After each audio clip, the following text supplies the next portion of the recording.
আজ রান্না করতেই ইচ্ছা করছিল না। মনে হয় আপনাদেরও মাঝে মাঝে এই রকম রান্না করতে ইচ্ছা করে না।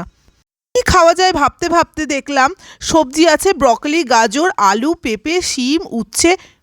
সবজি বড় বড় টুকরো করে নিলাম। শিম আর উচ্ছে গোটা রাখলাম, উচ্ছেটা মধ্যিখান দিয়ে একটু চিড়ে নিলাম। আন্দাজ মতো চাল আর মুসুরির ডাল নিয়ে নিলাম।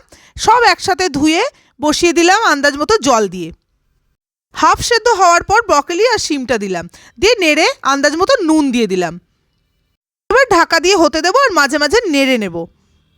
সবজি, চাল, ডাল সবই সেদ্ধ হয়ে গেছে। গরম গরম নামিয়েই পরিবেশন করে নেব। তার সাথে ডিম সিদ্ধ নিয়ে নিলাম।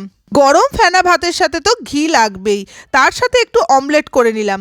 বেশ জমে গেল দুপুরের লাঞ্চটা। আপনারা চাইলে ডিনারেও খেতে পারেন। এতে সবজি থাকায় হেলদি হয়েছে এবং টেস্টি তো হয়েছেই।